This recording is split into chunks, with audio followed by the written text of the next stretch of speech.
Okay, so let's just do a quick uh, review of the answer for this. All right, so what's the step of k-means? You start with initialization, right? Initialization, which is A. So use randomize the centroids, which are represented as the marks here. All right, and step 2 is assignment, which is you assign the points to the centroid, right? So looking at here, the centroid shouldn't be moving. So you should be here, right? The centroid are the same. You're just assigning the points, right? And then step 3 is update centroid. All right. So the updates, so the points should be the same, but the centroid should move. So in this case, is this one, right? D is next. So you have A, F, D, right? And then after you update, you go back to assignment. So the assignment will have the same centroid, which is C. And you do another update. So the colors assignment should be the same. And then go here, which is E. And then you're left with B. Right, so that's quite a simple thing to do for k-means. Right. All right. So let's focus on today's lecture. So today's lecture, which is something that came up last time that I think one of you asked, like, oh, what happens when you have a lot of features, right? A lot of features, and clustering can be quite slow, right? So that brings us to this today's topic, which is dimensionality reduction and visualization. Right. So in machine learning, there's a concept called curse of dimensionality, uh, which is something like this. So let's say that you have some data of cats and dogs, right? You only have one dimension of data. You have 10 data points, right? So this cat and dogs can be in like one dimension and looks quite like densely spaced, right? Then it's densely spaced in the features, right? If you change this into 2 dimensions, the same 10 data points is less dense, right? So the separation of like cat and dogs, maybe you have to separate in regions that you're not so sure. You don't have that much data in that part, but this still looks okay in 2 dimension. But as you keep increasing the dimension, right? Your data become more sparse, right? Your data become more sparse, and uh, so uh, modeling uh, your solution becomes harder, right? Another example that we talked about last time is this example in naive Bayes, where okay, we have to separate into smaller pieces because when we have more features, it's harder to estimate the probability distribution. Right? It's also harder to visualize, right? Here, right? When you have 3D data or 4D data, 5D data, you cannot really plot it and look into like, oh, what's happening in your data anymore. So another thing that is bad about the dimension, the higher dimension is in k nearest neighbor. So let's say that I have a data set uh, Let's say, oh, I just have some data set, right? Some data set, some dots, right? And then I, I look at the two closest dots in my data, and then I also compare it against the longest distance in my data, right? And I plot it here in my plot here. So I'm looking at Euclidean distance between the closest points and the farthest points, and looking at data of like 1 dimension. Oh, this side is 2 dimension, 10 dimension, 100 dimension, 1,000 dimension, right? So as we increase the dimension, right? Notice like at the start, when we have 2 dimension, the distance between points are very far, right? Are very far. But as you increase the dimension of your data, the difference between the closest and the farthest becomes very small. Right. So in essence, like when you have a lot of dimension, right? Every data just looks the same. Right? So that's another way to think about like curse of dimensionality. So how would we deal with this kind of problem, right? How do we deal with like when we have uh too much data? So actually I forgot before I forgot about this announcement.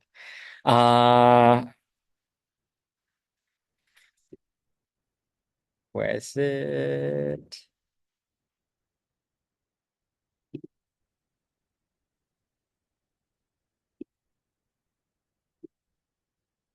I'm not sure if you saw this announcement.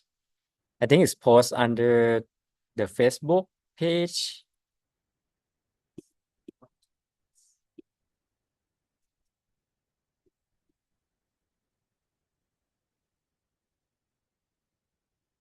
Under the here. So there's a talk by OpenAI this Friday afternoon.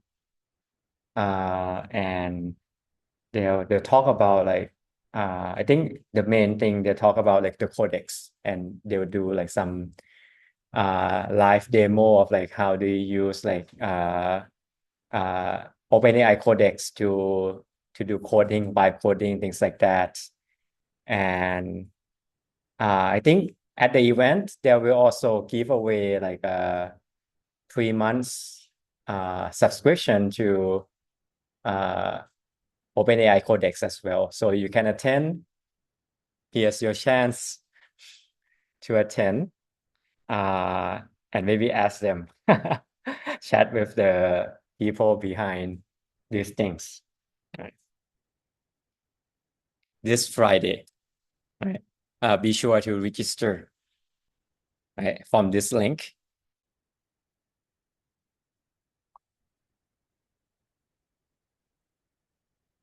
Okay, back to I'll leave it here a little bit before you guys, so you guys like open the QR code and maybe like sign up. Should be quick.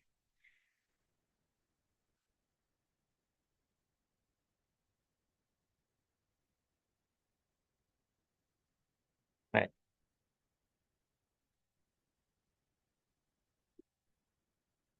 All right, back to the slides. So that's our commercial brief. So when we have like too many dimensions, right? How do we deal with it, right? So one way is feature selection. That is like, okay, keep only the good ones, right? Or we can try to transform our features into a different thing, right? Maybe combine features together so they're smaller and things like that, right? So we call that like feature transformation or feature extraction, right? So what's the difference between the two, and what are the pros and cons? So in feature selection, you're keeping the original features. So when you build models on top of those features, you get a better sense of like what the model is doing on the features. Like, oh, okay, I use the feature of temperature. I use the feature of wind speed, right, to predict rain, right? It makes sense when we talk about like other people, right? On the other hand, if we do feature transform, right? I can say, oh, I use the feature of like wind speed square plus square root of temperature, right? It makes no sense, right? But usually when you do like feature transform, it's a more powerful model. So that's usually like a usual like dilemma. Like when people talk about deep learning, right? Deep learning do a lot of sophisticated things, but it's harder to explain like the reasoning why it predicts that way. Right? So this is like the main consideration when you're thinking about like, okay, whether you're doing selection or transform. And in today, we're not going to this part. This selection part is usually done by trial and error, right? Okay, like trial like different sets of features and see how you perform, right? So we won't discuss much on this part, but we'll discuss more on the transformation. So in feature transform, there are like many ways, but usually it's two main ways, that is linear or non-linear transforms, right? And today we're mostly talking just an example. So we're just going to talk about this one, PCA, principal component analysis. But there are other things as well, in case you want to look into them. And like in the couple next lectures, we'll discuss more on deep learning, right? So today is this one and a couple other techniques for visualization. All right, before we go into this technique, let's review some math. I think you guys already seen this, hopefully. Eigenvectors, yeah, right? So let's say you have a square matrix, right? A square matrix. You can decompose it into three metrics, right? One is like the matrix of eigenvectors and its inverse, right? And the matrix of the eigenvalues, where like you have the eigenvalues here and everything else is zero, right? So that's the composition, right? And in this matrix, it's like usually eigenvectors, right? A matrix of eigenvectors. And sometimes we will call this the basis vector or eigenvectors.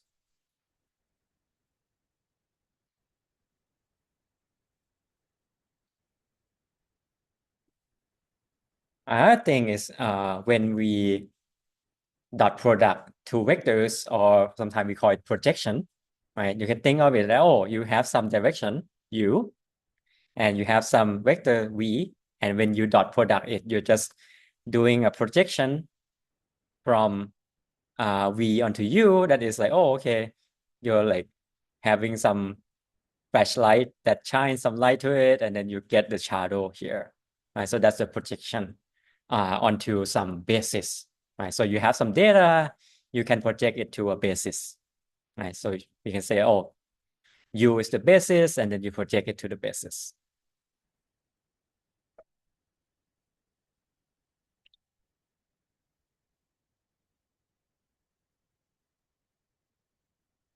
I'm not sure whether this is new or not for you guys, but let's say that if I have a bunch of random variable, right? X1, X2, you can think of it X, Y, Z, A, B, C, right?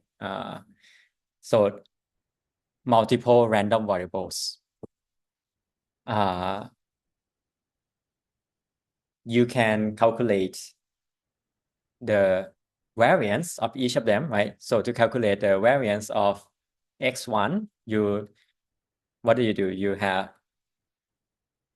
You do this, right? This is the variance of x1, right?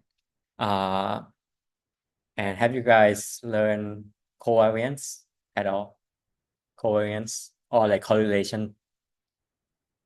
Correlation? No? No correlation? Don't remember. Let's say you have like x and y, maybe you have mean x and y, something like this. The equation looks like something like this. Yeah, Fopstat, right? Yeah, a year ago. But you only do in two variables, I think, at most, x and y, right? So this is a generalization of that into n variables, right? So I can compute the variance of each. So these are the variance of each variable from 1 to n. And these are the correlation, or people usually call it covariance between the two variable x1, x2, and here it's like x1, xn. So you can construct a matrix of the variance and the covariance for all pairs. We call this the covariance matrix.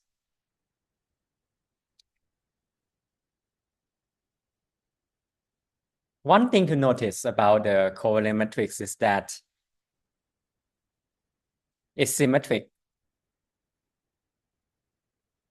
Right? It's symmetric because here, right, here and here, they're the same, right?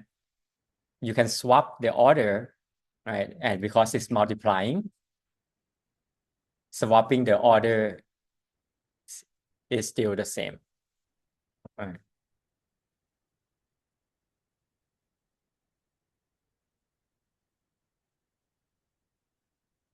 Okay, so this is a matrix that you can like compute from your, or estimate from your data. So let's say that, okay, I have some data. Notice that the notation is slightly different. Here is a capital X, and the next slide is small x. So this notation, so this small x refer to data points rather than dimension. Right. So let's say that, oh, I have n data points. Okay, I have n data points. I want to estimate this matrix. Well, if we come back to like very simple things, let's say that, oh, I have n data points. I want to estimate the mean. What do I do? Just average it, right? If I want to estimate the variance, what do I do? Just sum of this minus the mean, right, and square, and then divide by n, right? Yeah, n minus 1.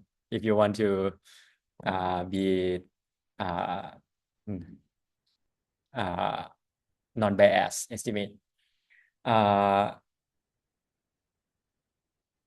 same way, right? If I have n data points, I want to estimate this matrix, which is, well, we show that, oh, the covariance is just averaging this thing, right? So here is the same. You can average all the first dimension minus the mean of the first dimension, second dimension minus the mean of the second dimension. So what you do is you take this. So this is a vector. This data point has multiple dimensions, okay? if you cross product it, what do you get? You get a matrix. So this is a cross product of x1, cross product of x2, cross product of x3, x4, x5, and you average it, you will get this estimate covariance matrix. Okay.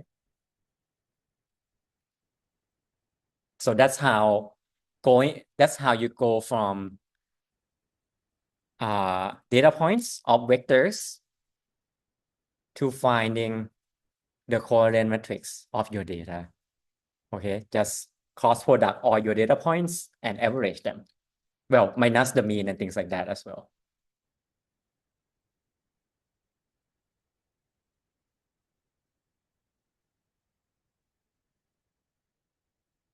All right, so that's some background on, and some interesting points about this. So the covariance matrix is square, right? A square metric, and also symmetric, right? So first, we can do eigen decomposition on a square matrix, right? It turns out that if you do eigen decomposition on a symmetric matrix, and especially covariance matrix, you are guaranteed that the D's are non-negative and the Q's are orthogonal. Right. So this comes as a guarantee if you're doing eigen decomposition on the covariance matrix.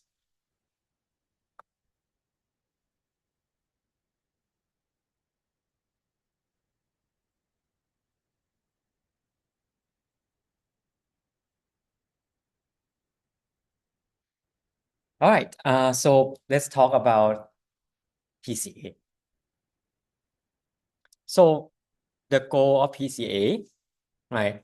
Coming back to our original motivation, we have some data with a lot of dimensions.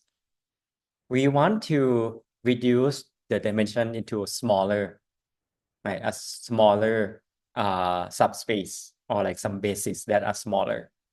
But since it's very hard to visualize high dimension, we're going to like look at this example of like, okay, let's start.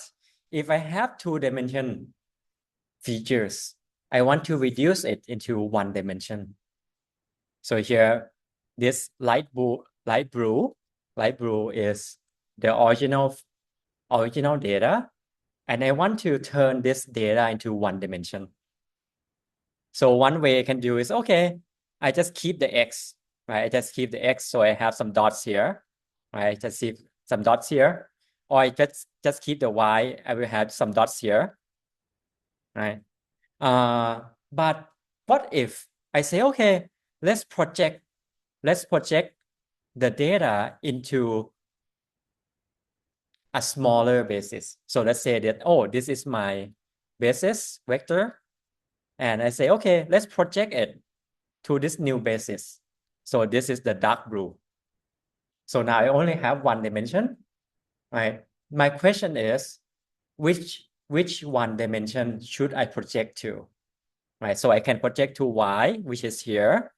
I can project to X, or I can project to any line, right? So if I project to this line, it will become this. If I project to this line, it will become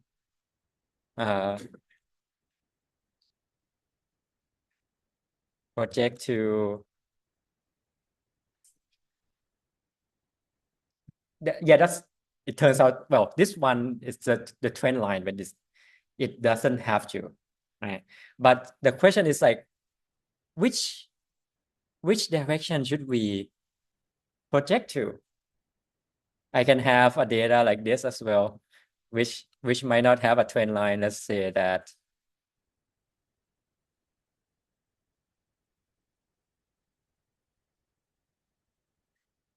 where should I project to? Right, only one dimension. Right, so what should be our criterion for selecting this one vector that we project to? Right. So this is very arbitrary actually. But one thing maybe we can say that okay, what do we mean by data? Right? What do we mean by data? What do we mean by like something being a data point? Right? We expect that okay, a data point, right? Why do we keep like different data points? We keep them because they are different, right? They give us some information, right? But what is information? Well, one way you can say, okay, information means variance, right? Because variance, what is variance? It's like how much difference are the data, right?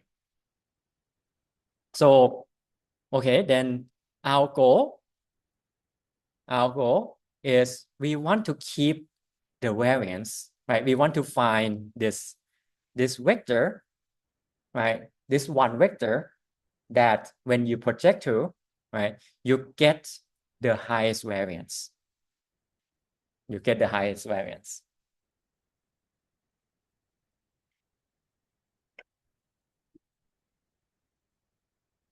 Okay, so then our goal would be here.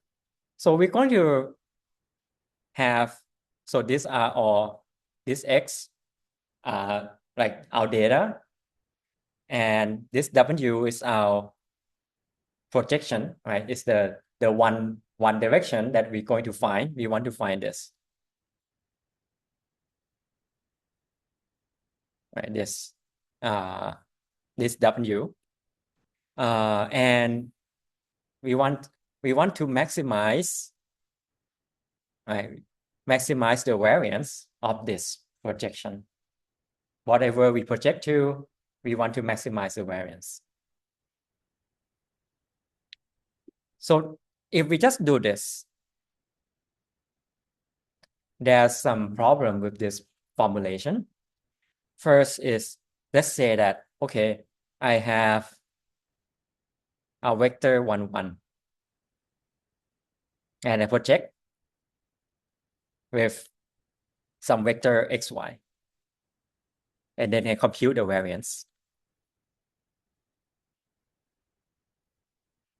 Or if I have a vector 2, 2, and I project with x, y, and then I find the variance.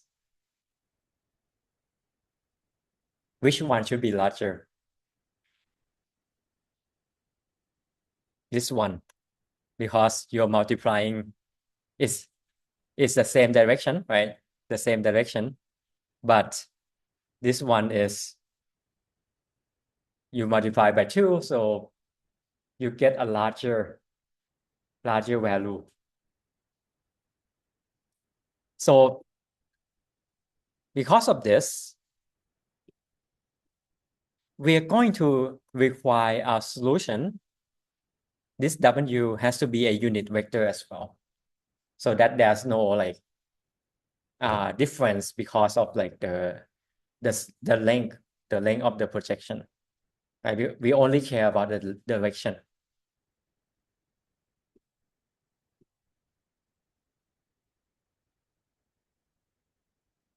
Okay, so how do we do this? So according to the definition, the variance is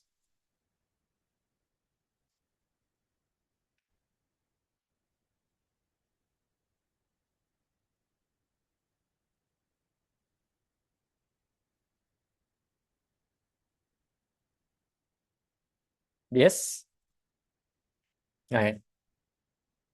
The thing minus the mean of the thing square expected value. Okay. And I can write this as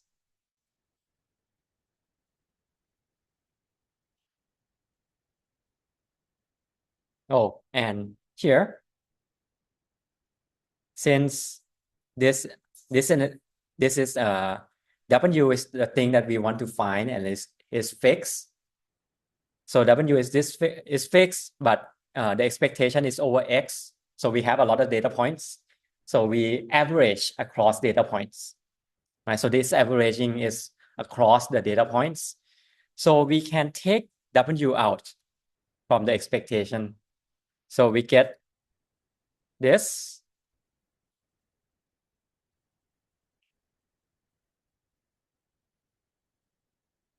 So I'm just writing out this square as 2 multiplies. And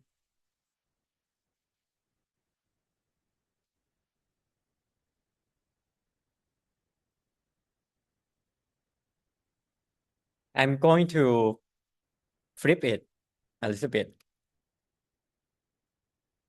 So notice that, oh, there's a common term here, right? So I can pull it out. And this expectation of X is the mean of X. And here is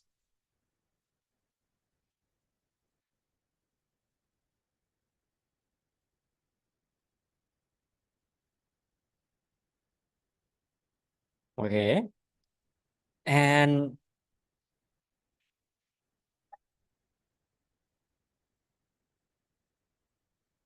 a dot product, I can say, okay, X dot Y equals Y dot X. The same, right? I can change the order because in the end, it's either like this and this, or uh like I can change the order, right?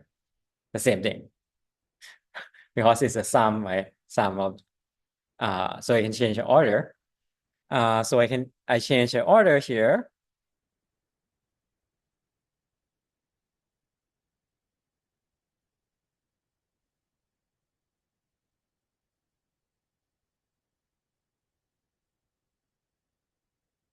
Okay, and this is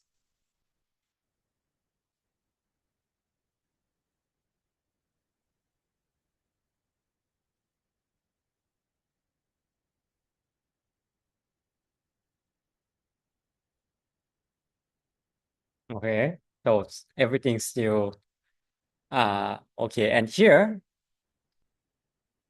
what is this? Expectation of cross product, which we discussed previously that, oh, the cross product of your data points is the covariance matrix. So this is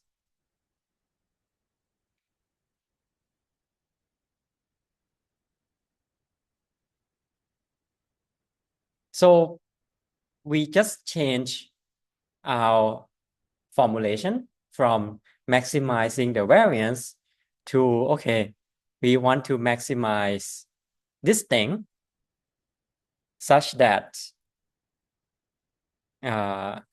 W is a unit vector, right? So the norm of W is 1, right? So let me stop here for a bit before we go to the next step.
All right. Okay. Let's next step. So here we have a maximization with some constraint.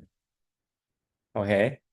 I'm not sure if you guys learned about Lagrange multiplier before. Okay. This will be a very short introduction about Lagrange multiplier. So let's say I have this maximization. Let's say I want to maximize if the function so I want to find the maximum of this such that g x1 x2 equals c. So I want to do this. I want to do this. The concept of Lagrange multiplier, right, says that, oh, if I want to maximize something that I have some constraint, I can, which in this case, right, if you have a constraint, you cannot really differentiate and solve, right? Because you say, oh, I can do this, right? Usually you say, oh, I can do df by dx1 and then set to 0 and then solve, right? But you have no guarantee that if you solve for this will be true, right? You have no guarantee that the constraint will be true. So the idea of Lagrange multiplier is that, oh, okay, since you cannot solve this optimization problem with a constraint, right? Lagrange multiplier say that, oh, okay, we can turn this problem into this form where we have the original objective and the constraint becomes this. So before this we have g equals c, right? Now we have, so we set this into like g x1 x2 minus c equals 0. So we set this as our objective as well. So we add on to the objective using the constraint, and we add this alpha term. So this is called Lagrange multiplier. Right, it's because it's multiplying the constraint, and it's the name of the technique. And this Lagrange multiplier can be any value, right? And we turn our objective from maximizing using this only, right, x1, x2, we are maximizing over all parameters x1, x2, and lambda as well. So now we're also free to choose the lambda. Well, not free to choose, but it's now a parameter that we need to figure out. So we want to solve this. Now we want to solve this. So to solve this, just like before, we're going to differentiate. Now we're going to differentiate. What happens when we differentiate? So if we differentiate over x1, we get this, right? If we differentiate over x2, we get this. If we differentiate over lambda, we get this, right? And then we solve for all of them simultaneously. We solve all of them at the same time. But what happens if we solve them at the same time? We have one guarantee that this has to be true, right? Doing this, we will have one guarantee about the constraint,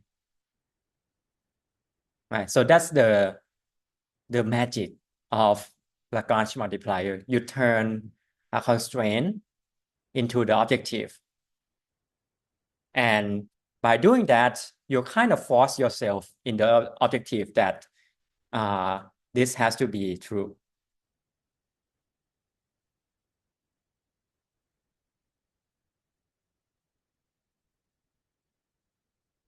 Yeah, if you still not quite sure, you can read this blog. But mechanistically, right? For here, for this one, we have this and such that this, right? So what we're going to do is we want to find the argmax of W transpose covariant matrix, and then we're going to just minus the Lagrange multiplier.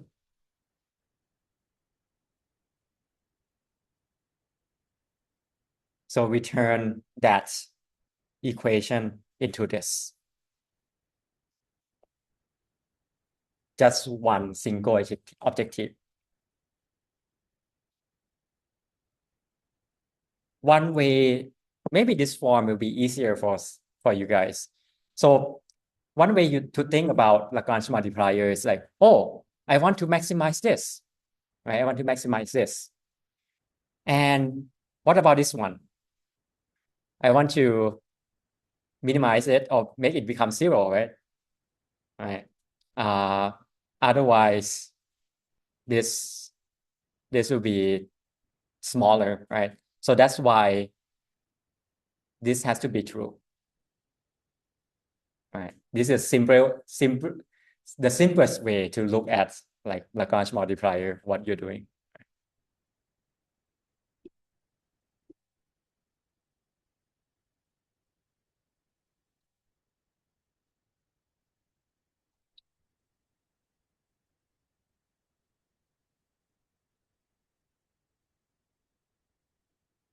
So to solve this, I won't show because we are differentiating over a vector because W is a vector actually.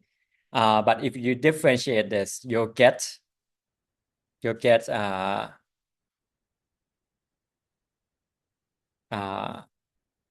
this solution. Actually, I'll just write it down. Oops.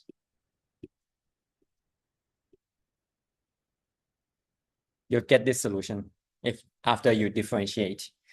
And this is quite interesting because what is this? A square matrix, right? W is what? Some vector, right? Some vector. This is some scalar, right? So this is the equation of an eigenvector, right? An eigenvector is a vector that when you multiply a matrix, you get the same vector out with some scaling, right?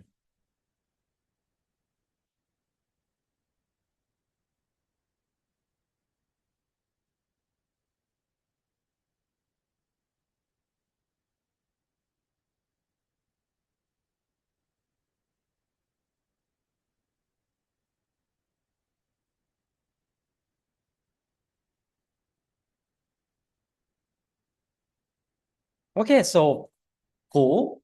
Maybe not so cool when you're like, oh, what is this? But okay, the solution to our problem of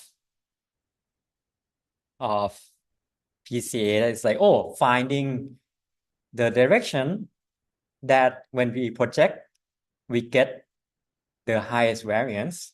Our solution is like, okay, compute the coordinate matrix and then find the eigenvector. Right?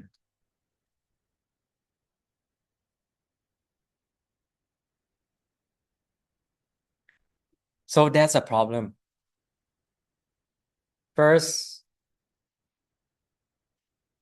a D by D matrix that is like, oh, you have, so this is number of dimension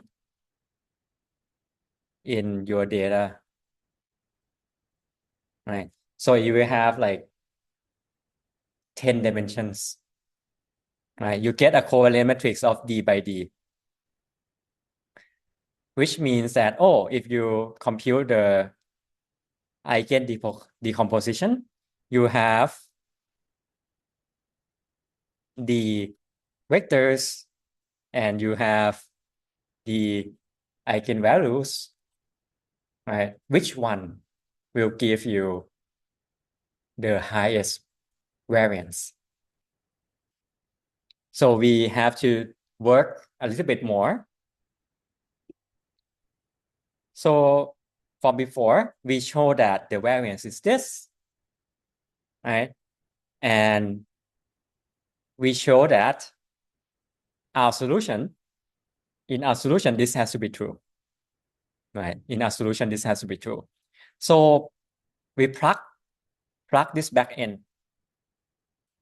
We plug this back in. So we get this equal this, and we can pull out the scalar, and then this, since we know that we set the norm to 1, the variance that we project is actually this lambda, which is what? Eigenvalue. So the variance, whatever we project, right, the variance of it is the eigenvalue that we have. So in our example here, right, we have D of them, each of them with different eigenvalue. Let's say, oh, we have 5, 3, 2, 0.5, and then maybe 0, 0, 0, 0, 0. Because I said before that the eigenvalue of covariant matrix are non-negative. So you have some values and you have some zero. Okay. So this first number is the variance. So the variance of the first eigenvector is the highest. And then you have the second vector, which is the second highest, third highest, fourth highest, right? Decreasing amount of eigenvalues. So you can pick like, oh, okay, I want to project into 3 dimensions. If you want to project into 3 dimensions, you pick the top 3, right? Because the top 3 will give you the highest variance. This is only true because our vectors are orthogonal. Is it best to project it can actually perceive it? Yes, if you want to visualize, you can do at most 3 dimensions. But if you want to do like, oh, you know, like classification, maybe you want, and we'll discuss about this a little bit later on as well.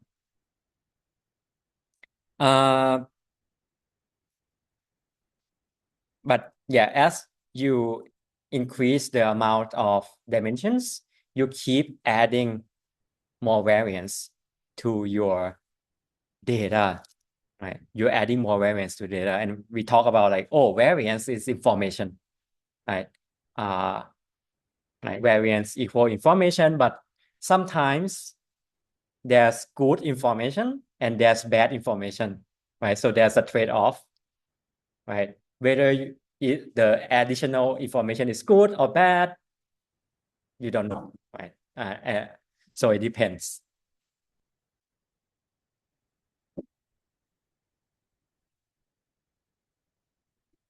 Okay, another point. I think this is like a concept that most people will forget in linear algebra.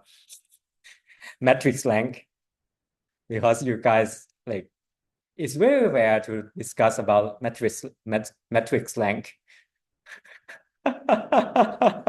Oh, you watch 3 Blue 1 Brown on matrix length. Well, even if you watch it, usually you're like, oh, very cool, nice visualization, and then you forget about it in like tomorrow or something. Yeah, all right.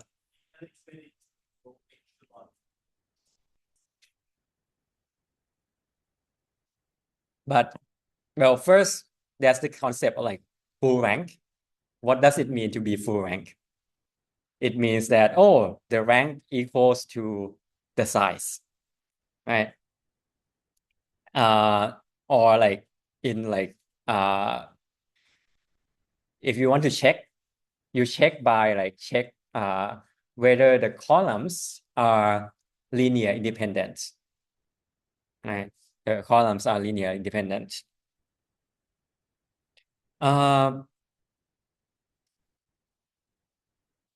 It can be shown which we won't show, but I think you can ask generative AI to prove for you that a covariance matrix, right? If you estimate it using n dimension, so you have like n training samples, and you estimate a covariance matrix, right? You use this to estimate the covariance matrix.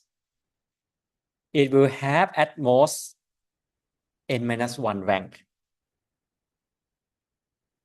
So let's say that I have an image, right? My data point are images, and my image are 600 by 600, which means that, oh, my data point are 400,000 dimension, and I have 1,000 training image. Then if I use this to compute a matrix, right, I can get a covariance matrix of 400K by 400K, but my rank will only be 999, which is n-1.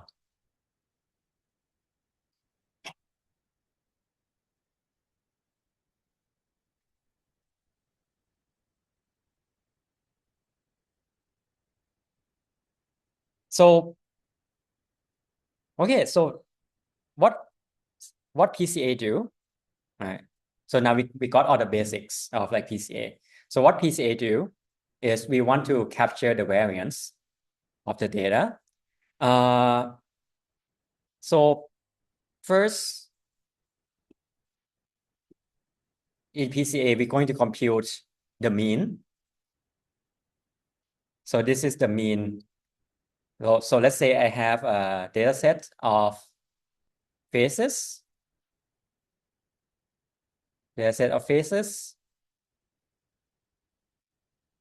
of different faces, and I compute the mean of the faces. So I get this ghost looking face. So this is the mean over all face. And I can also compute the eigenvector.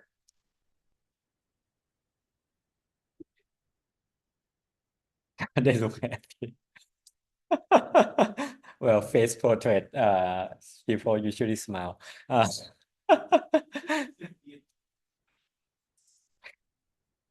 But so this is the mean, right? And we can also, so each of this, right? So the image is like a square, right?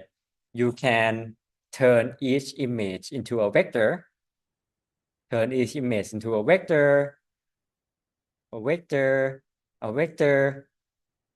And then you compute a big coordinate matrix from all these vectors. And then you can compute eigenvector, and then you can pack it back into an image. Okay, so you start with image, you turn into a vector. So this vector is 400,000. Let's say 400,000. This coordinate matrix is 400,000 by 400,000. The vector is also 400,000. But when you pack it back, you get 640 by 640.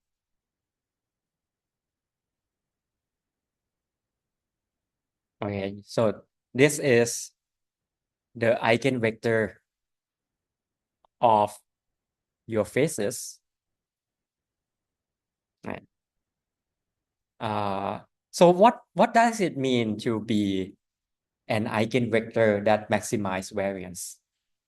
So I think looking at this, what is PCA again? Is the direction with maximum variance. Or in other words,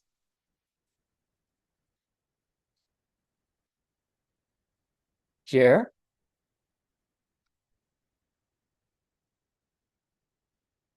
you have like a high value at the background, and it's saying that, oh, your background is where the images are most different. Right. So, oh, background captures highest variance. And maybe if you look here, the nose. So this is the third eigenvector. The third eigenvector says that, oh, okay, the nose is where there's a high difference between people. If you look here, what is this? Maybe lighting. You have like some kind of like I don't know, some light bulb coming from the side on some photo. Or here, you can see some glasses, right? So each of them, right? So that's what it means, like to capture the direction of highest variance is where the data are different from each other. Right? Or this is like eyebrow, right?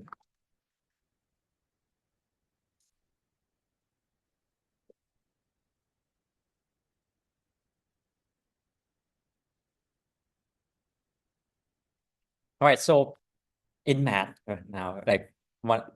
So this is just to give you some intuition before we go to the algorithm.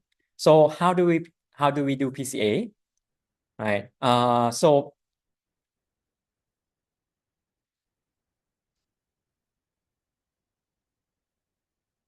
we have images, right? Images, we turn it into vectors, we find the covariant matrix, we find the eigenvectors, and then we can project the image into a smaller dimension.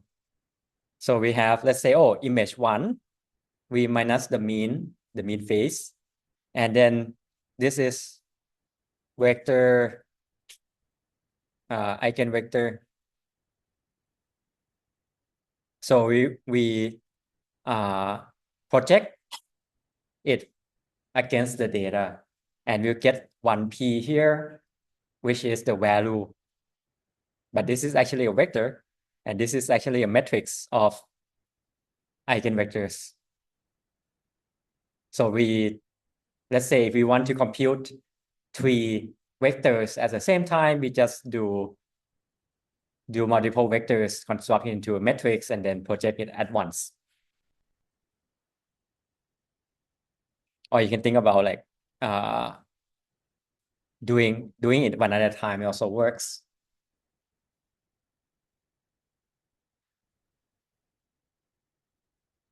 So this P is your new low dimension data. Right, so you turn from maybe like hundreds of dimension, project it into, let's say, 5 eigenvector. So you get a 5-dimension data point.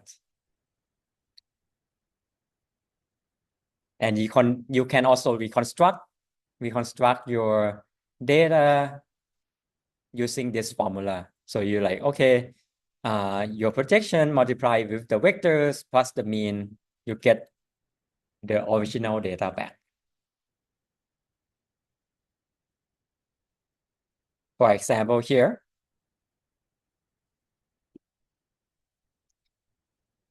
you have the eigenvector. Let's say you only pick 3 eigenvectors, right?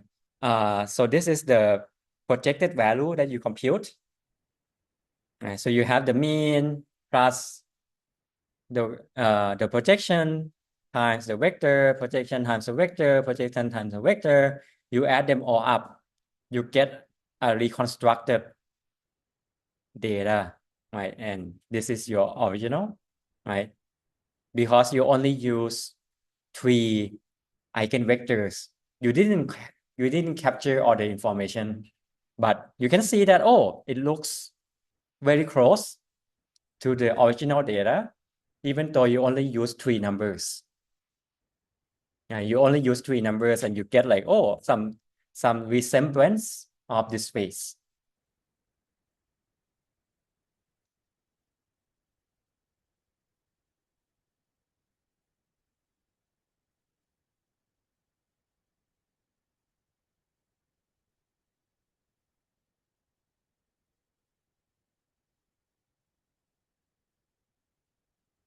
Okay, and there's one last point in the implementation that is worth mentioning.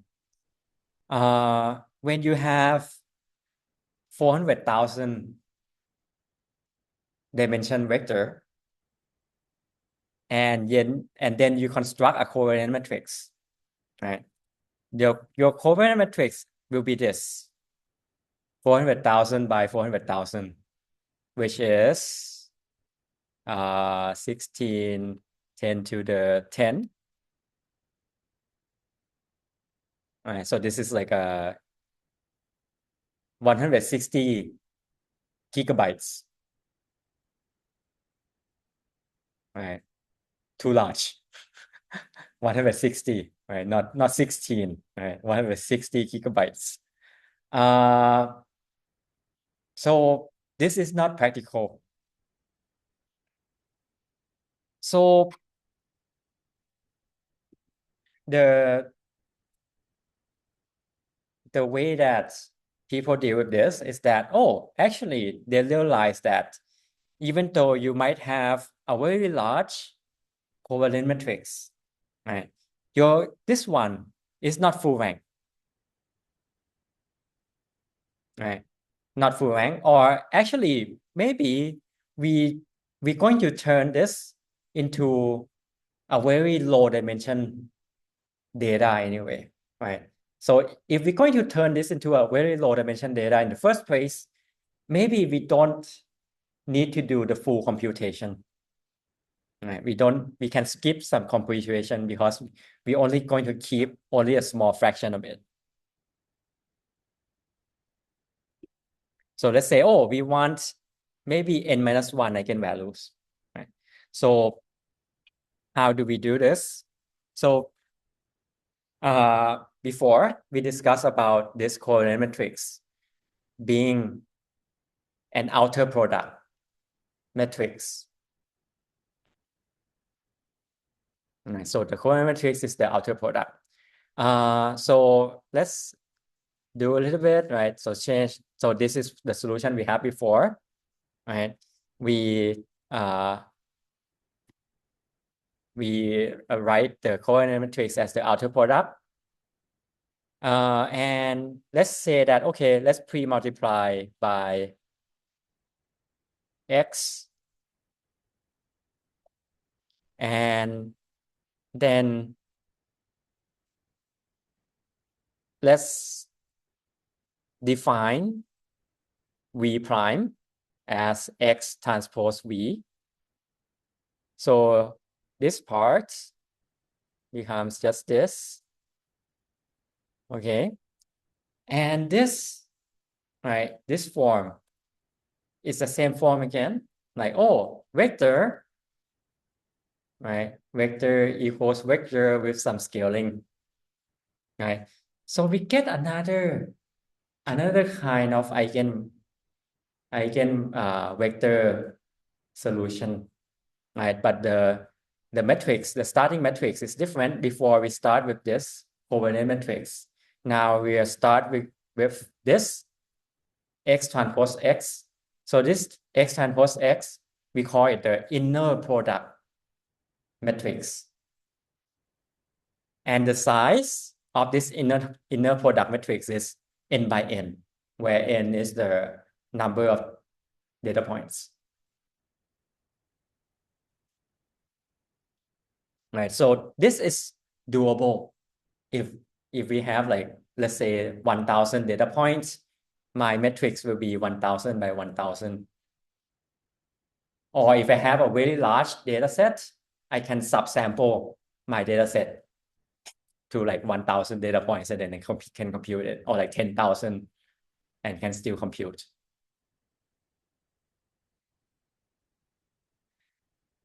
Okay, but this gives us V prime, right?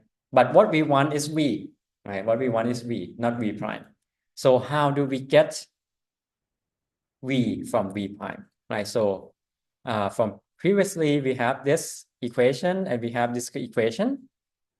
So we can solve for V prime. I mean, we can solve for V by multiplying V prime with X, right? So the previous slide, we solve for V prime. In this slide, we say, okay, from V prime, we multiply by X, and then we get V.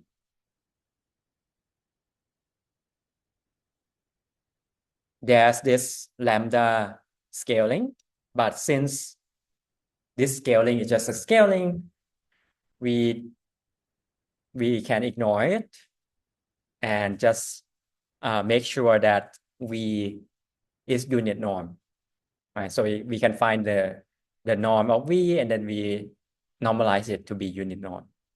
So we can ignore the V, ignore the lambda.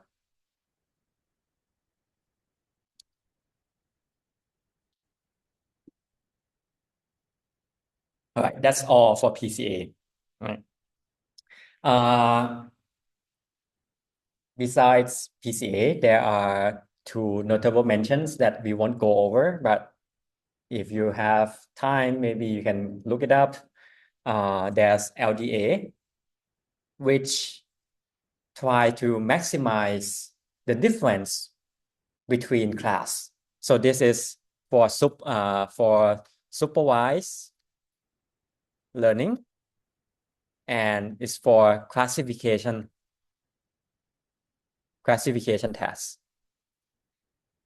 Okay, so PCA is unsupervised. That is, oh, you don't need labels. You might have labels, you don't have to use it, right? So it don't care whether you have labels or not. You can always use PCA. For LDA, you need labels, and you want to use it for classification tests. Random projection is another technique where you just randomly project data onto a space, and this usually requires you to have like maybe 20 to 30 at least dimension, right? Plus dimension. So you need to, if you want to project into some large amount of dimensions, random projection is a good choice. But if you want to project into something smaller, you probably want to look at LDA or PCA.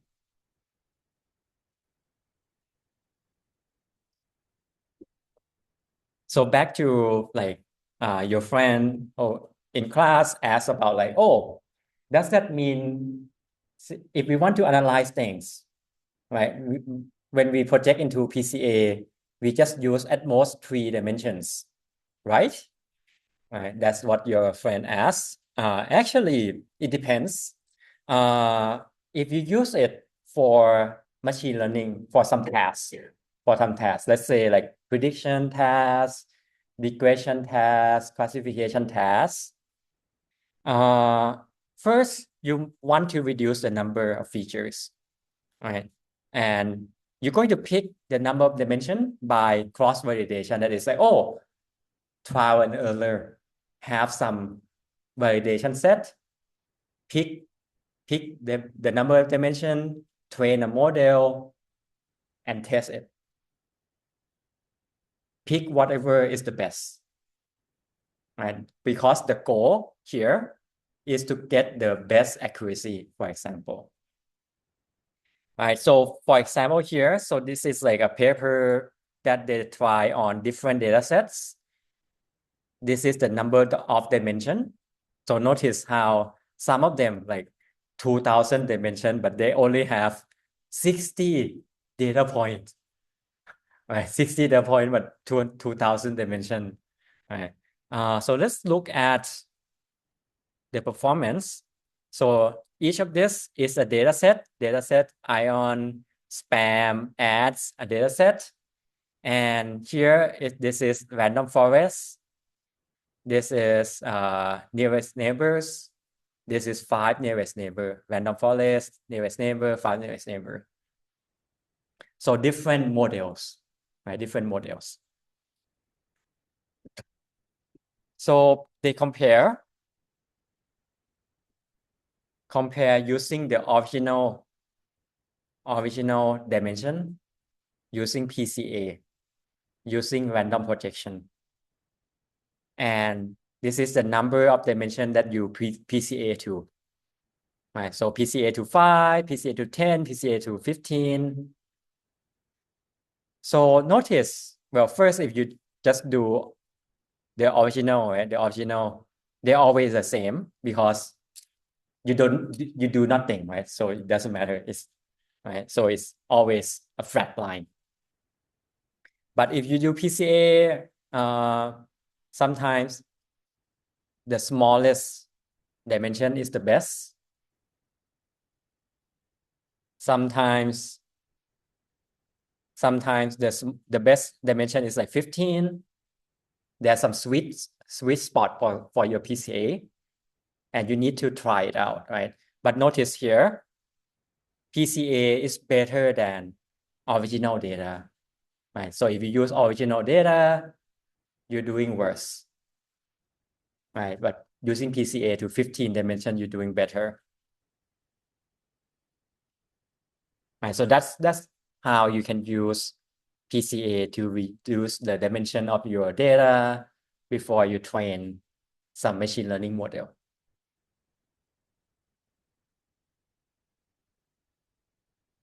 All right, so that's the first half. Any questions so far before we take a quick break?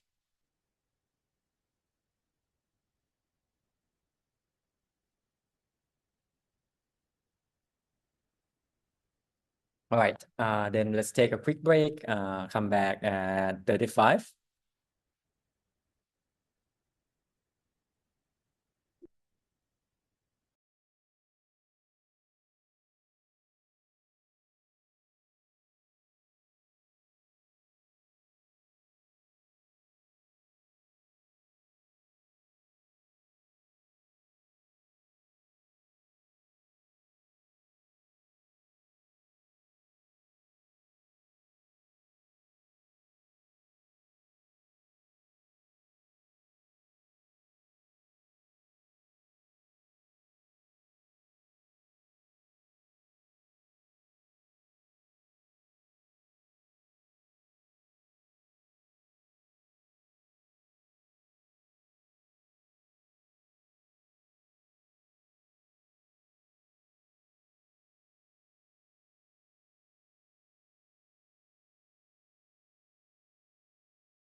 All right, let's continue. Okay, so PCA, right? So the goal is maximizing variance. But if we want to visualize, right, we want to plot it to see things. We want something that can like offer us a small dimension, right? Because when we want to visualize things, we can only do like 2 or 3 dimensions, right? But PCA doesn't really have that kind of assumption baked in, right? So what kind of techniques, right, should we use if we want to to reduce the dimension to 2 or 3 dimensions? So to do that, let's look at some motivations. So here's a website that discuss like how can we visualize MNIST data, which is this. MNIST data is an image of numbers from 0 to 9, right? So an image is just a matrix, right, which is 0 to 1, where the higher values mean the dark values. Right? So this is an image, right? We can turn, well, one way to visualize this data set is like, okay, we can plot it. We can plot it using pixel value, right? So the y-axis is this pixel here. You might see a very small blue dot here. This blue dot is the pixel value that I'm plotting. And this other pixel value here is the value that I'm plotting on the x-axis, right? So notice like, so the color of the dot is the class. So the red here is 0, right? The red is 0, 0, 0, 0, 0, right? 0. Blue is 6, 6, 6. So here, right, this blue dot here, all of them are high value, and here is low value of the white here in this region, right? But this visualization is like useless, right? It doesn't really give us any insights, right? So can we do better? So we talk about PCA, right? So let's try PCA. If you run PCA on this data set, you will get the first 2 eigenvectors here. So the first one is pretty much like 0, right? And this one maybe is like 9 or 8. 9 or 8, get this second one. And when we project our data, right, we pretty much like multiplying dot by dot, like pixel by pixel. So here, if you project the image 1 to this first eigenvector, you'll get a small value. If you project 0 to this first eigenvector, you get a high value, right? And anything in between, you get something in between, right? So this is the meaning of like projecting to the eigenvector, right? You're pretty much like looking at the patterns. So if you visualize it using eigenvectors, right, you get a better sense of like, okay, this data, right, the same class of 1, they belong in the same thing. The class of 0, they're in the same region, right? Same region. And you start to notice, like when we visualize like this, we can get some additional insights. What do I mean by insights? I can look at the data and notice interesting things like, oh, why is this 0 here? I'm like, oh, there's I don't know why there's this thing in the zero, but this like visualization makes this kind of thing stand out, right? Or like I might like be curious on here, the green and yellow, right? Why are they similar, right? And I say, okay, the pattern looks very similar, right? Notice the grid line, right? They're pretty much diagonal, the same diagonal lines. So okay, this gives us somewhat more intuition about each data point and how they separate. Like like there's this 9 and 4 can be very similar, and 7, right? So that's the power of visualization. But this visualization is still not good enough, right? Can we do better than PCA? This brings us to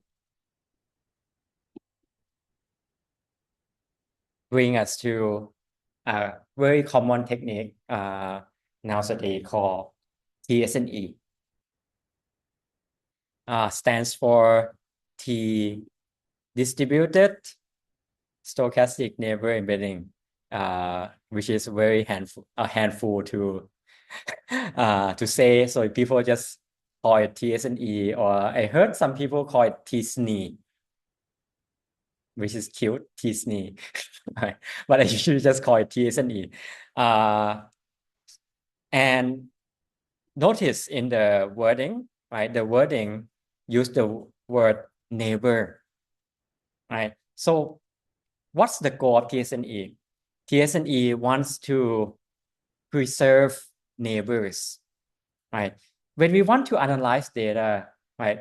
Coming back to like the previous visualization I talked about, right? I want to look at similar things, right? Things that are similar, I want to look at them. Things that are dissimilar, I want to notice them, right? I want to notice them. So I want some visualization that preserve this kind of information, right? I don't care about like what kind of shape it's doing. I want to look at like, oh, what are similar things? What are dissimilar things, right? So I want to preserve neighbors, right? Anything that are similar, I want it to still be close in my visualization, right? Anything that looks similar should be near each other, right? So I want to preserve local distance, right? And I also prefer solutions that are few in dimension, 2 or 3 dimensions. Okay, so let's work with this, right? I want to preserve neighbors. Now, since we introduced this new term like a neighbor, we need to discuss like, okay, what do I mean by being neighbors? So I'm going to introduce this probability, just going to define it. I define like P of J given I being the probability that I would pick J, right? I would pick J as a neighbor. So I have like a point I, and I have many points, right?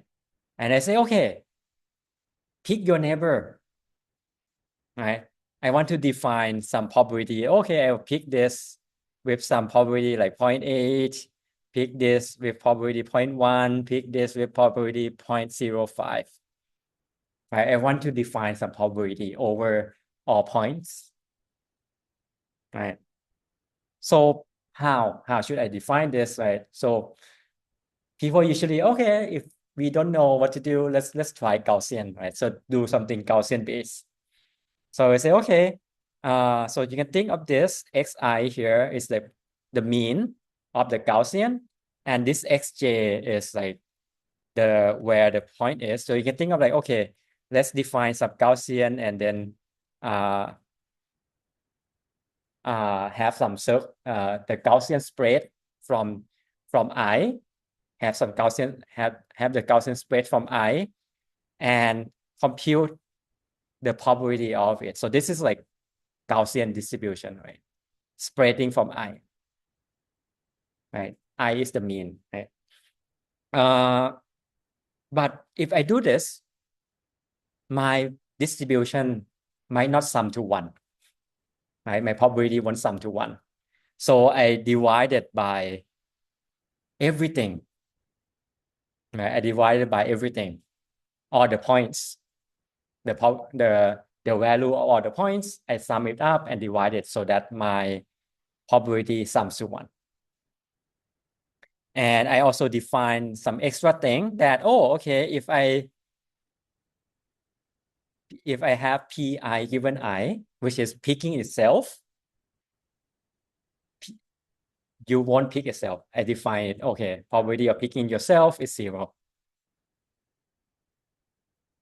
So this is neighbors in the original data, right? In the original data. And another thing to notice is that, I have this variance here.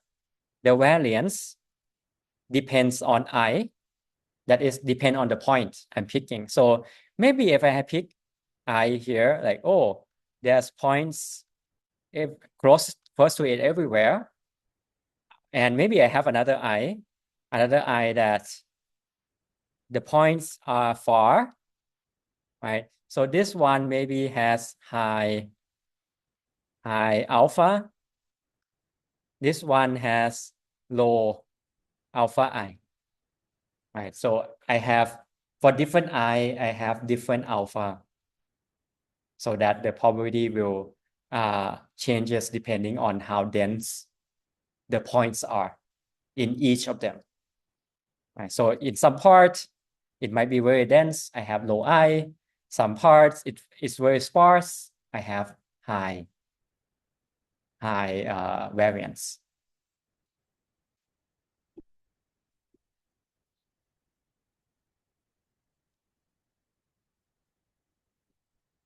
So this P is our original data, right? But I'm going to create a new visualization, right? I create a new visualization.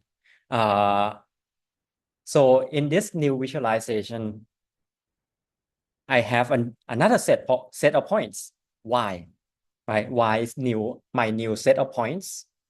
So this is my project points, right? The one that I visualize, right? So this is my original, this one is my visualization. Y is my visualization. So I can also define the probability of picking a neighbor in my visualization. And since this is my visualization, I can notice how there's no variance, right? Because in my visualization, I'm going to force the variance to be 1 over square root of 2. All right. So that this one becomes 1. Right? Because it's my visualization, I can set it, right? I can set it to be not unit variance, but this division becomes 1.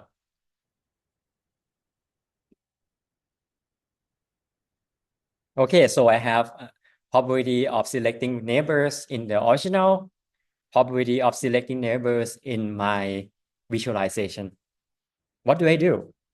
Right? What do I do? So I want this to be the same. Right? I want this to be the same. Right? I want this to be the same. So I want these two to be close. Right? I want these two to be close. So I want a small distance between P and Q, right? Where P and Q are probability functions, right? They are probability functions. So how do we find distance between probability functions? So there are many ways to do it, but the most common way is using what we call Kullback-Leibler divergence or KL divergence. So KL divergence is defined like this. So KL divergence of P to Q, where these two are distributions, is the summation of P log P over Q. Or since this is a log, I can swap and I get a negative in front, because the log, if you swap it, right, you get a negative. Right. What is this? Well, let's look at some example. So I have this binary, right, binary distribution. I have P and Q, right?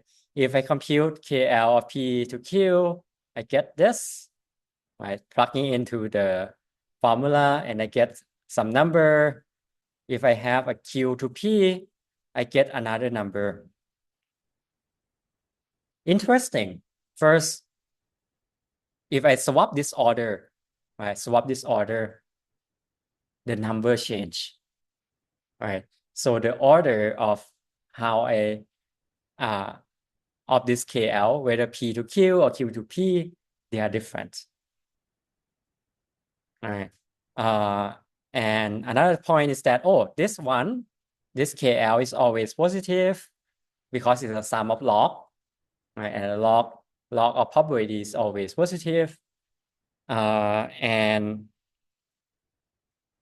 it's equal to 0 if Q and P are equal.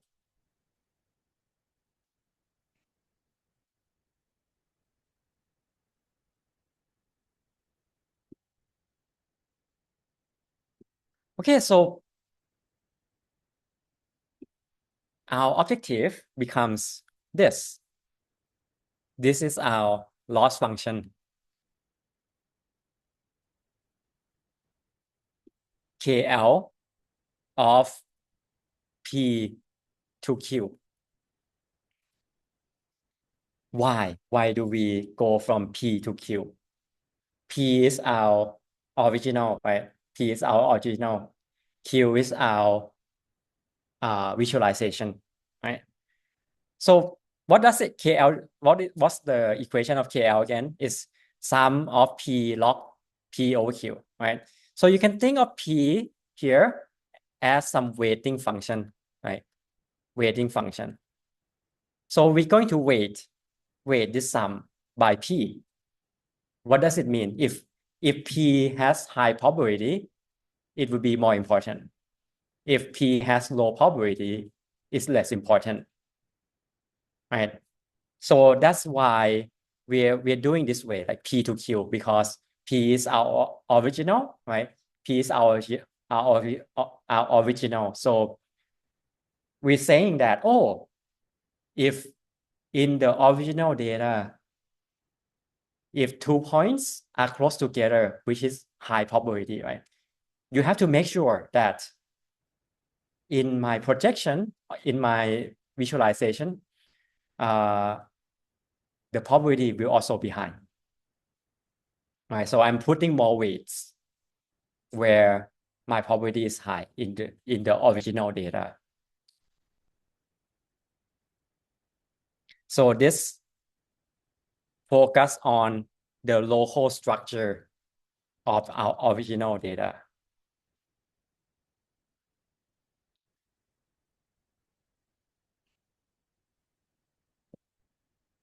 So from this loss function, right, how do we minimize it? We can do gradient descent using the same technique we use all the time, gradient descent. But what is this minimization with respect to? We are minimizing with respect to y.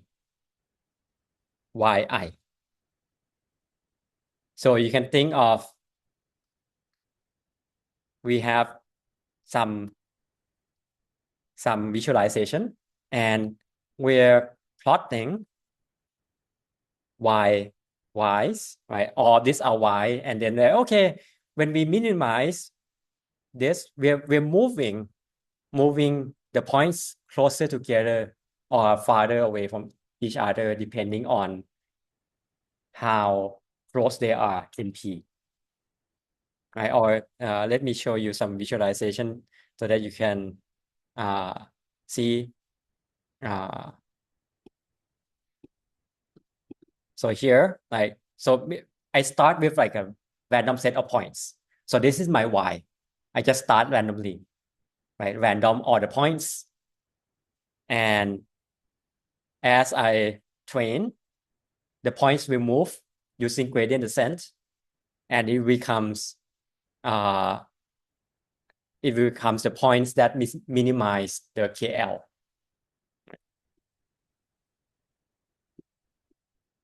Yeah.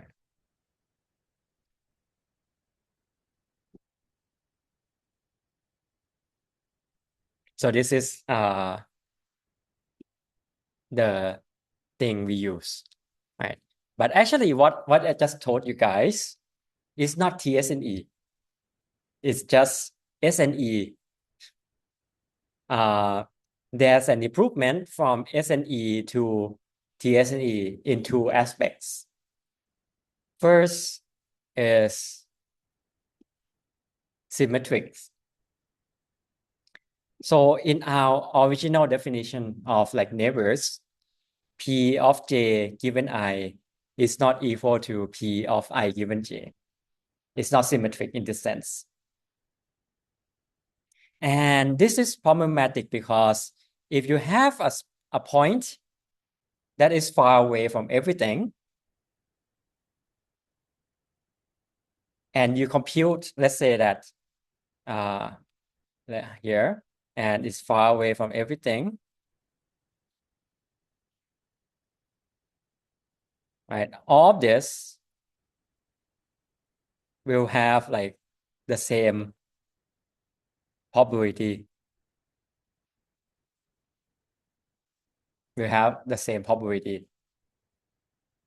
So to kind of like break this tie when a point is far away from everything, we're going to average so Pij with Pji, because like here maybe some points has more neighbors, right? So points has more neighbors, so this one will be low. This one will be low, like very low, so maybe 10 to the negative 10, right? But this one has only far neighbors, so this one will have a high probability as well. So you break the tie by like averaging the two direction.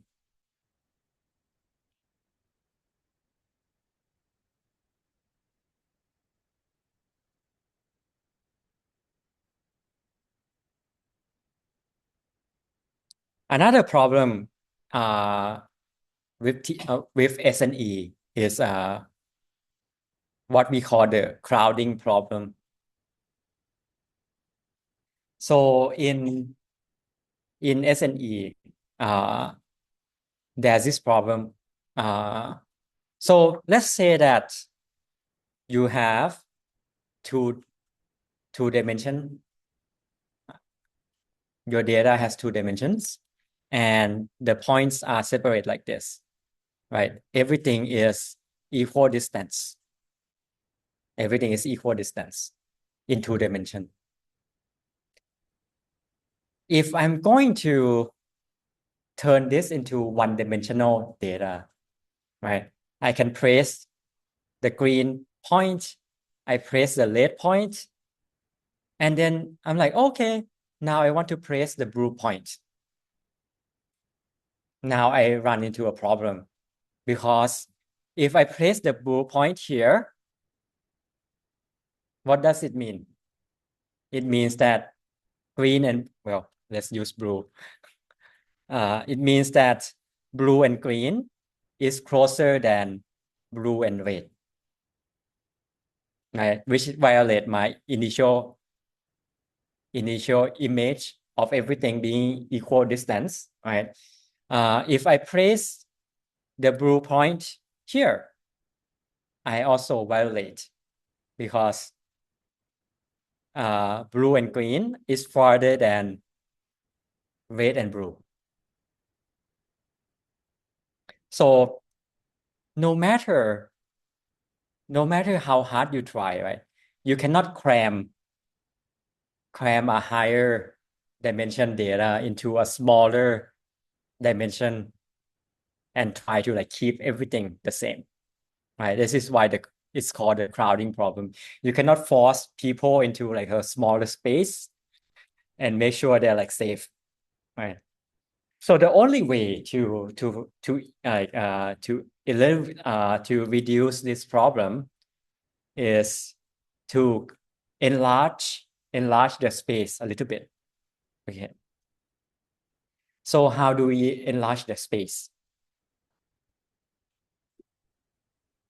So if we look at our Gaussian, so this dot here is Gaussian, right? Normal distribution.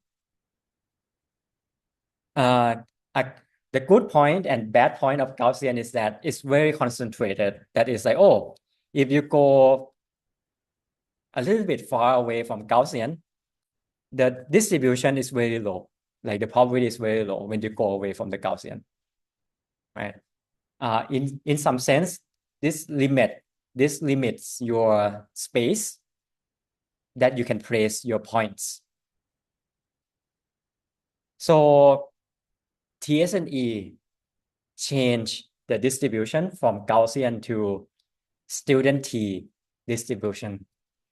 You probably heard of student T in statistics. When people talk about t-tests, right? T-tests, that's student T. Right. And if you look at student T has more space, right? More space farther away, right? So it gives more slack for you to place the points, right? So you have less crowding problem, and this is the equation for the student T. And this is only used on the cube. The P distribution is still the same, but when we placing, right, the visualization space, which is Q, we use the student T distribution.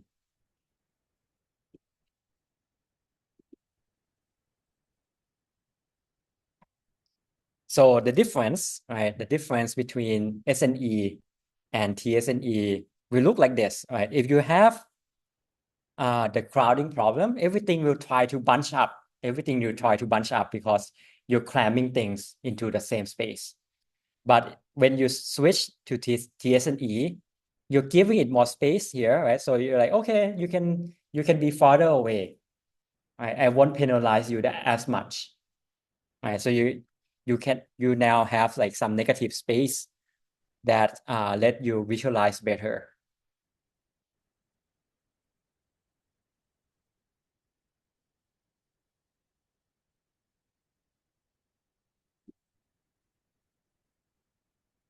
And one thing that you need to set in the TSNE is the variance here that we like haven't discussed much, right? So the variance here, we want something that, oh, if it's in a dense space, it's small. If it's in a large space, it's large, right? How do we set that, right? So one way that people use is use a concept called perplexity. So perplexity is computed like this, which is to the power of the entropy of the probability, right? But what does this mean? It means that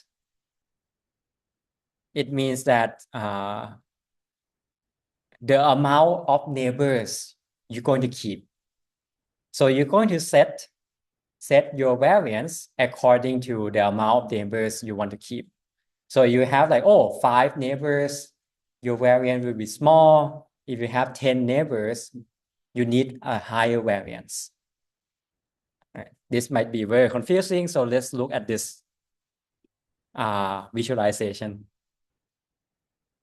So let's say you have this data set. You have this data set, which is, I don't know, dinosaur,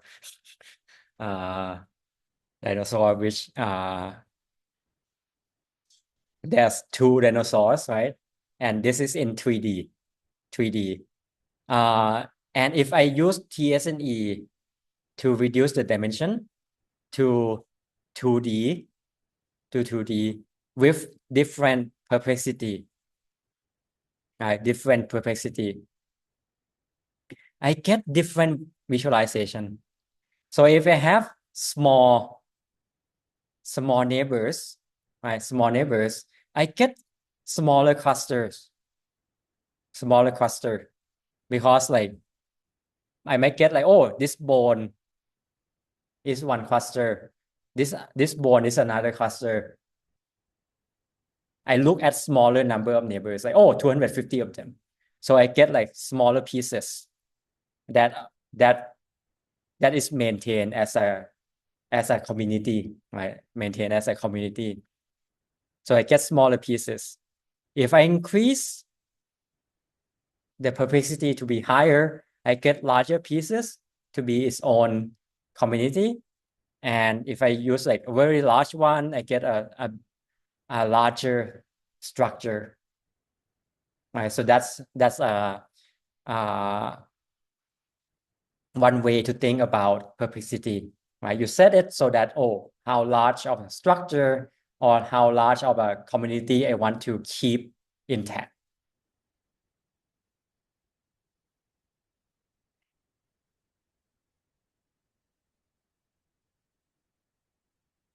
So in summary, for TSNE, right, our goal is to preserve neighbors, right?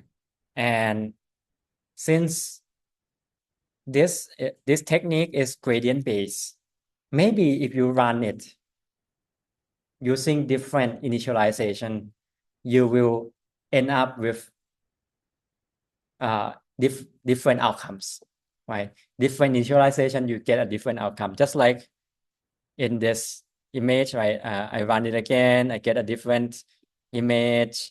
I run it again, I get a different image. But still like very similar, like this thing are close together, right? But they are just at a different place, right? At a different place.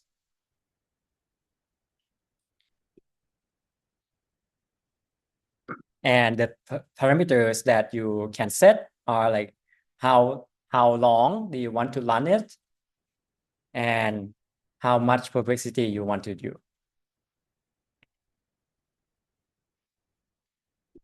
Another technique that is common nowadays is UMAP. So this is more recent. This is like, well, I guess this is not so recent. This is around 10 years ago.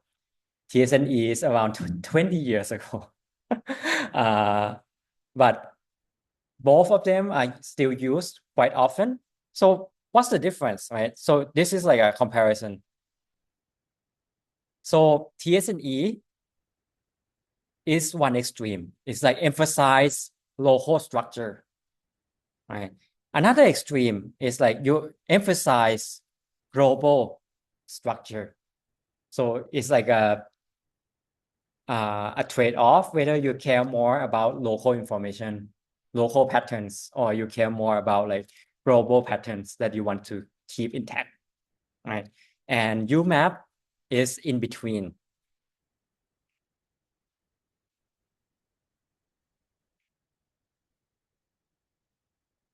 So what do I mean by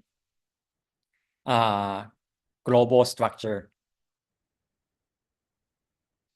So let's say that my original data looks like this.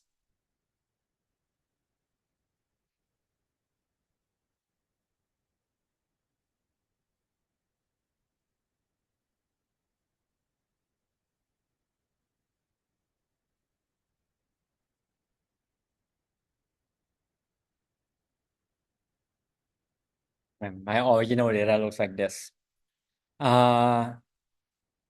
In TSNE, you might get a group of purple, so this is TSNE original. You get a group of red, and you get a group of green. In UMAP, you get this like so the original pattern has like the progression of points, right? So this is what I mean like by global structure. You have like, oh, you have some points in the purple, which then turns into red, which then turn into green. Right, so you get this global pattern still. Right, but TSNE is like, oh, TSNE only care about local. It doesn't see like what's the global structure. It doesn't care. It's like, oh, these are one cluster. I have to keep it. This is another cluster. I have to keep it. But it doesn't care how the cluster are related.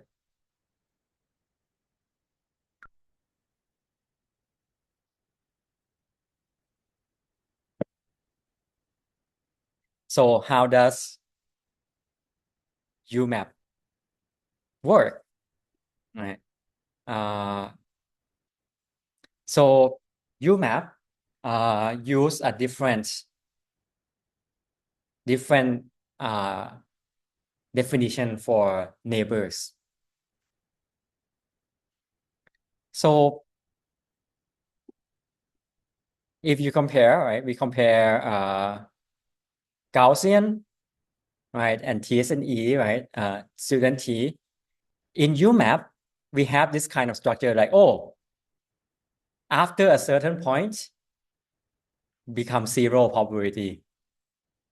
And where this certain point comes from, this comes when I have enough neighbor.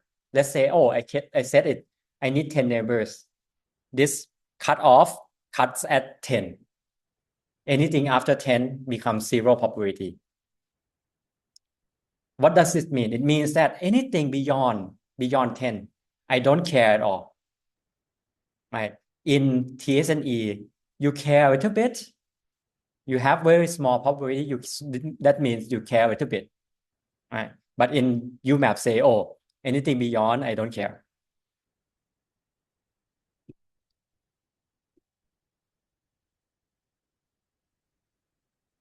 And then they make it symmetric by doing this, just some averaging. And the loss function looks like this.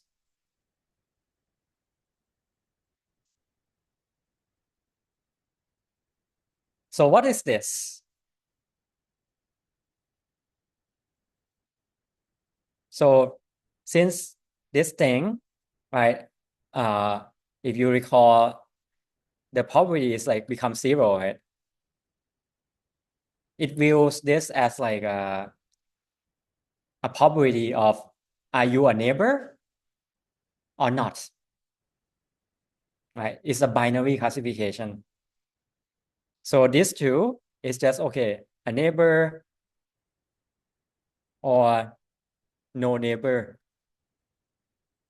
It's the probability versus the negative, right? The converse of it.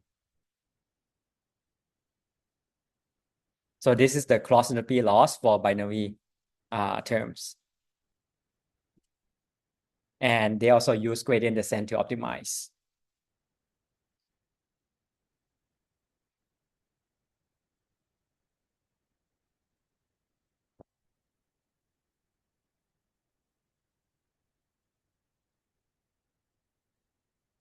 To get another visualization, so here's what the TSNE is doing. So let's say you have some points, right? What it's doing, oh, okay, I'm creating these Gaussians that ends at my k neighbor, right? So let's say, oh, I set k to 5. This Gaussian ends at 5, right? So these are all my neighbors, right? Which creates some structure, and I'm moving the points so that I can keep this structure intact, right? Notice all this like lines here are the structure that I want to keep.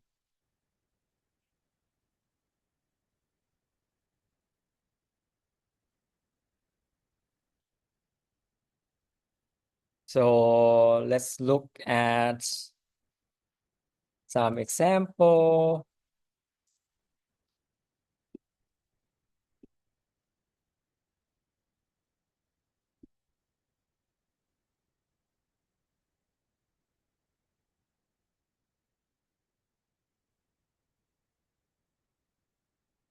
So this is a website, projector.tensorflow.org. I have the link in the slides, which lets you visualize things. Notice how, oh, you can load your data, but they also have like preloaded data that you can play with, but you can load your own, right? And it's a website that you can like, look at 3D things. And this one is visualized using PCA, where I select the components, right? I can turn it into 2 dimensions here, 2-dimensional PCA, right? So notice like, oh, ones are here, 0 and 8 are here, 7, 9 here, 3, 2 here, right? Well, it gives some sense, right? But not that great. So let's try TSNE.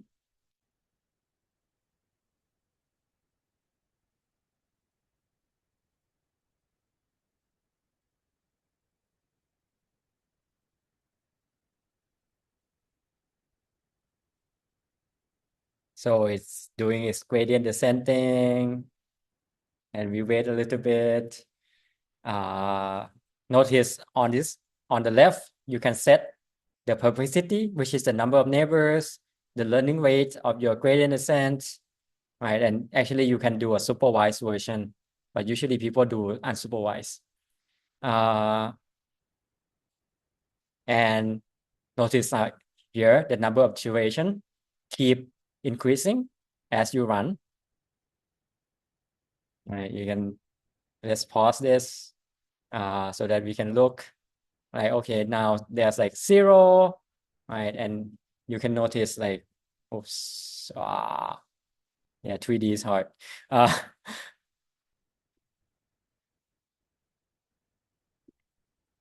So here you can see, 8 and 5 and 3 are similar. They're quite, they're very common, like very similar, and spreads very confusable, right? Very confusable. And there are some like very bad 6, very bad 6, right? Which looks very similar to 0, right? So that's TSNE. So let's look at UMAP.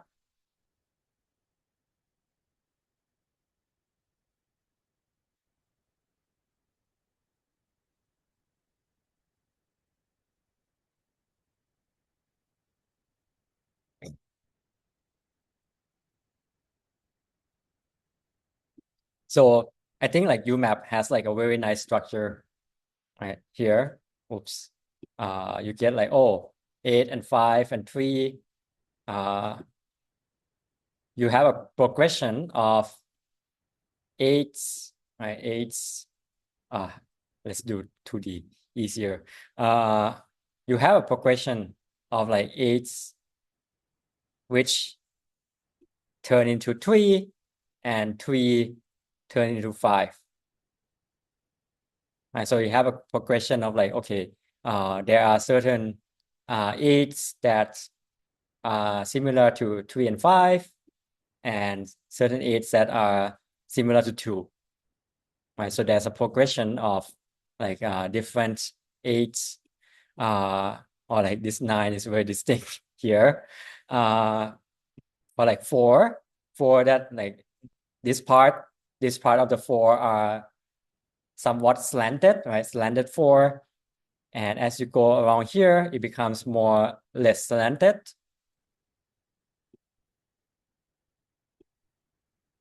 So that's why usually people prefer UMAP nowadays. And I think a lot of papers, like when they want to analyze like high dimensional data, they are using UMAP to help them visualize. So these are some examples of like comparison of TSNE and UMAP. If you want to play around with like TSNE, I have like a notebook that you can play in code here if you want to try. Okay, so that's all for today. So today we talk about curse of dimensionality, right? The problem, right? And we have like a couple of solutions, whether you do feature selection, right? Or you try to reduce the dimension by like PCA. That's for like doing machine learning, right? But we want to visualize it, right? You want to get insights. You can do TSNE or UMAP, right? To try to look at the data. All right, so that's all for today. And if you have any questions, feel free to ask or discuss. All right, that's it.